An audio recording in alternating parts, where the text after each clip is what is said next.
Win conditions in Clash Royale are the most important cards in your deck. They are the cards that deal the most damage, require the less skill, and the ones that will eventually take your opponent's towers. But here's an interesting scenario. You drop your Lava Hound at the back, thinking you're about to build this massive, unstoppable push, but before your Hound even reaches the river, your opponent drops a Hog Rider at the bridge and takes your entire tower. And you question yourself, like, what just happened here? You played a 7 elixir tank, they played a 4 elixir hog, and somehow they're the ones winning the race. Which got me thinking, what actually makes a bad win condition? Some cards can threaten your entire tower completely alone with zero support, while others require this perfect 10 elixir combo or they accomplish absolutely nothing. And this isn't just about good cards versus bad cards. This is about fundamental design flaws that make certain win conditions useless no matter how much Supercell tries to buff them. But to figure out what makes a bad win condition, we first need to define what win conditions actually are and what they're supposed to do. So let's break that down. Now there are two core attributes that make up a win condition.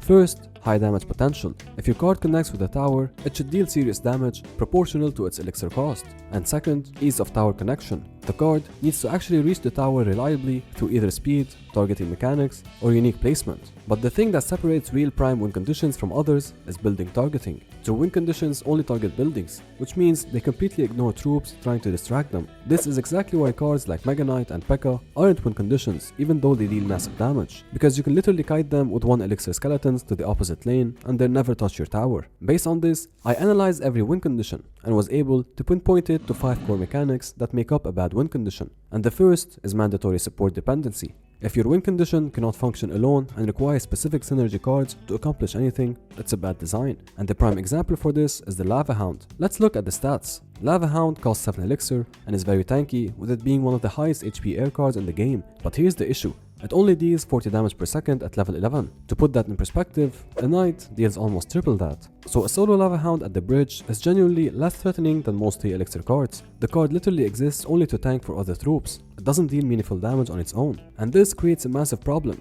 because Lava Loon isn't just a deck choice, it's the only choice. You pretty much have to pair Lava Hound with Balloon or the entire 7 elixir investment accomplishes nothing. But now, you're committing 12 elixir to a single push, and when your opponent drops an Inferno Tower or tornadoes your balloon away from the tower, your entire push just evaporates. You spend 12 elixir, they spend 6 or 7, and you got 0 tower damage. And when the Hound dies, sure you get 6 lava pops, but those deal about 400 damage total before getting cleared by arrows or poison. So you spend 7 elixir, your opponent spend 2 or 3 on a spell, and the trade is horrible for you. Goblet Giant has the exact same problem. It costs 6 elixir, but has lower HP than a regular 5 elixir giant.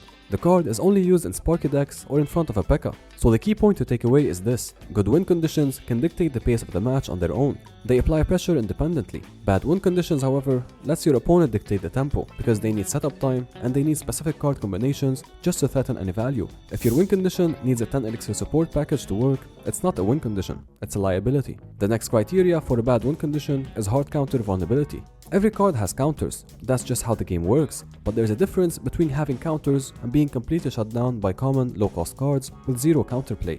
And Electro Giant is the perfect example of this problem. Any center place building pulls Electro Giant into both Princess Tower range and it just gets absolutely shredded. There's no outplay here, no microplay, or no placement tricks. Even dropping a 4 elixir musketeer outside of their electric field will melt the E-Giant straight away. The card is either unstoppable or completely useless, depending on if your opponent has a building or a mini tank. And that is a horrible design. The only good thing about it is that its electric field makes it immune to swarms. But still, a 4 elixir mini P.E.K.K.A. will completely shut it down. This is a guaranteed plus 3 elixir advantage for your opponent. Goblin Drill has the same issue. A single Valkyrie placed on top of it costs 4 elixir and completely shuts it down for an even trade. And Elixir Golem might be even worse, because any splash cards like Valkyrie, Bowler, or Wizard wipes your entire push in seconds, and you're also giving them 4 elixir back when it dies, so they counter your push and you're funding their counter push as well. Now let's compare that to how good win conditions handle counters. A Hog Rider, for example, gets countered by a building, sure, but it is a low elixir commitment at just 4 compared to the 7 for the E-Giant, so you can just outcycle them and try again when the building is out of their rotation. The balloon dies to air targeting troops, but even if it never lands a hit, the death damage guarantees you 200 plus chip.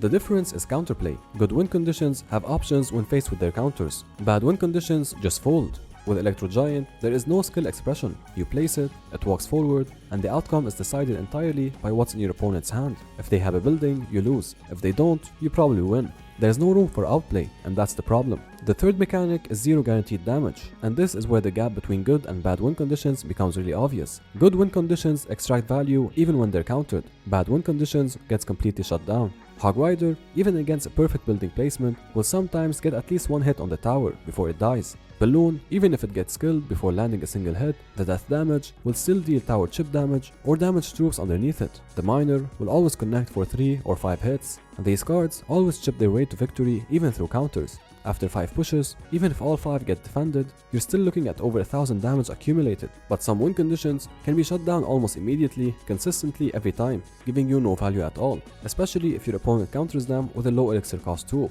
which is basically giving your opponent value instead of you. This point is less crucial because it all depends on placement, your enemy's deck, their strategy, and many elements that are game specific, but it is still a win condition defining mechanic that needs to be present in order to separate good from bad win conditions. Your win condition needs to guarantee you at least some damage or value. If it doesn't, then it's just not that good.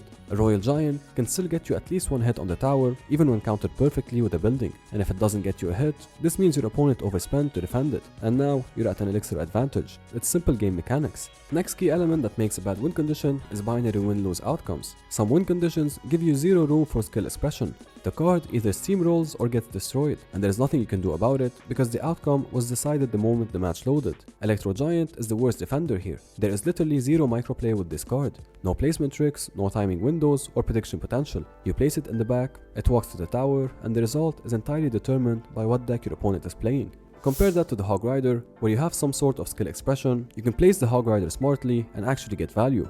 And this creates what the community calls matchup dependency. Cards like Elixir Golem are a gamble. You either have a good matchup at the start of the match and you win, or you have a bad matchup and you lose. There's no skill-based comeback potential. You can't outplay your opponent with Elixir Golem. You either at the beginning of the match have a good matchup and win, or have a bad matchup and lose. That's it. The game is decided at the loading screen. The miner, for example, can be placed anywhere in the arena, which creates prediction potential and mind games. Is it going on the tower? Is it sniping their pump? Is it tanking for wall breakers? Your opponent has to guess and you can outplay them. Royal Hogs with split lane pressure forces hard defense decisions, making them choose between defending right lane, left lane, or both, and now they're overcommitting. All these cards let skilled players overcome bad matchups through better play. Bad win conditions make the game feel decided before you even place a card, and if there's no room for skill, and if the card just plays itself and you're hoping the opponent doesn't have the counter, then what's the point? And finally, the fifth element that makes up a bad win condition is negative elixir economics. Sometimes a card is just fundamentally broken because the math doesn't work, the cost doesn't justify the value, and no amount of stat buffs can fix it.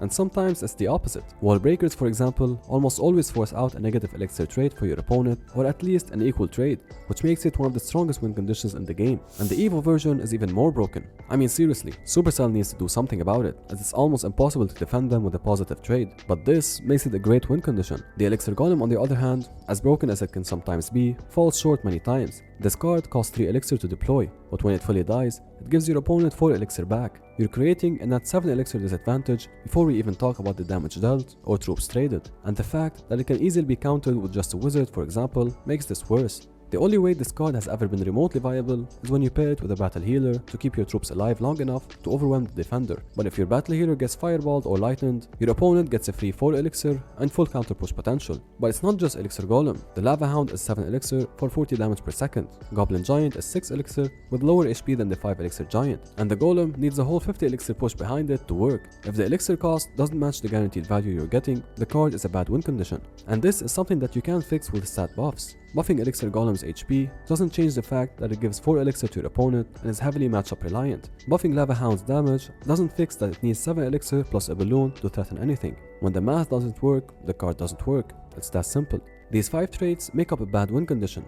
It's a mix of many elements that just simply makes a card worse than the others. A good win condition doesn't have mandatory support dependency, meaning it can function alone without requiring specific synergy cards. It doesn't get hard countered by common low-cost cards with zero counterplay. It guarantees damage even when countered. It has outplay potential instead of binary win-lose outcomes. And finally, it has positive elixir economics, where the cost actually matches the value you're getting. All in all, it's a card that wins you games, and not the card that feels like it needs 10 elixir to support its push. Anyway, I would love to hear what you think makes a bad win condition. Let me know in the comments below, and if you made it this far, thank you for watching and make sure to subscribe.